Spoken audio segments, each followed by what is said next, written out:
When Moses walked out of the Pharaoh's palace and refused to be called the son of Pharaoh's daughter, he was literally overcoming the lusts of the flesh. His flesh would have said, stay here, because here you got everything, man. You got life, you got wealth, you got honor. All the three major things that everybody wants and looking for is right here in the palace. You got a life, you got wealth, you got honor.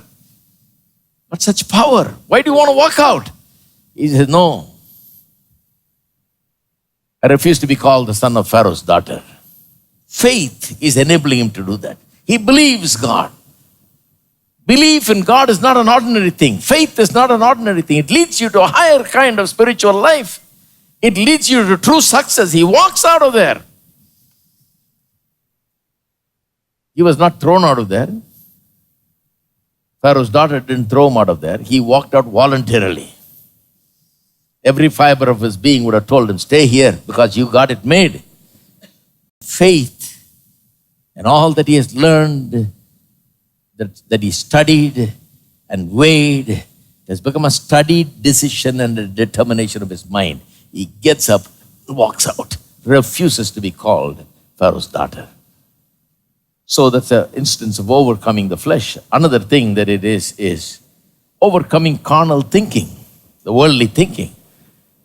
You think people would have kept quiet when he was trying to go out? When he was trying to step out? If he had shared this with anybody, he would have told him, don't do that, man. Look what this lady has done for you. She has brought you into the palace. You would have died with the moment you were born. God only brought you here. God only given you this palace life.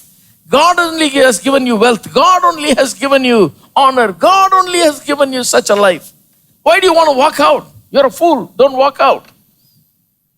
On top of it, you'll be a thankless person to forsake the daughter of Pharaoh and just walk out like that after eating her food and studying in their university and getting yourself trained and grown like this. You can't just walk out thanklessly. Carnality will give 1,000 reasons not to deny yourself and take up the cross. You try to deny yourself, take up the cross, it'll never leave. Because the devil knows the moment a person denies himself, takes up the cross, he'll become a great success. He's headed towards great success. So the devil will try to stop it by all means. Don't do that, will be the suggestion.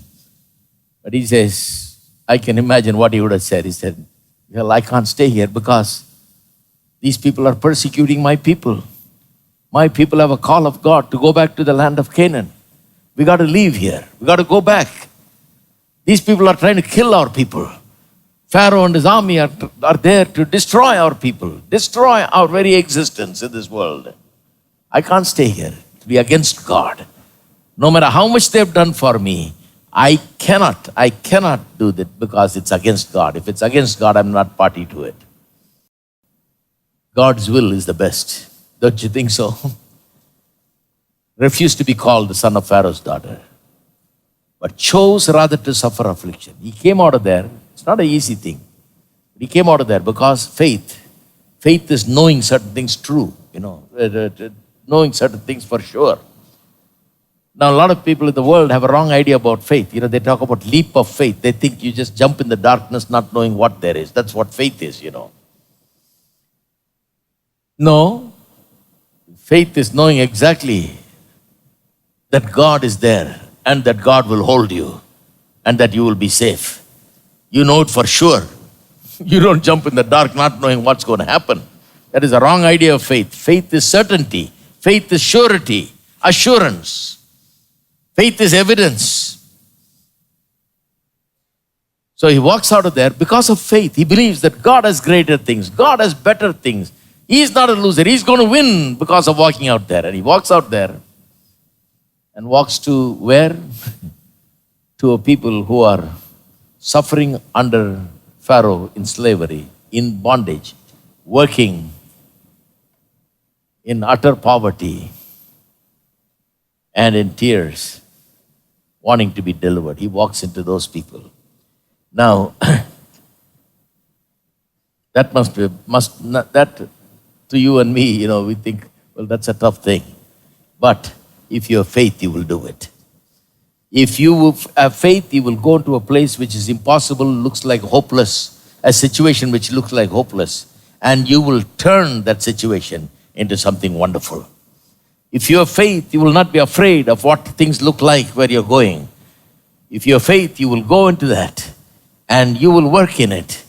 And because of you and your faith, everything will be turned around and it will become a great success. That's how the Bible tells the story of faith.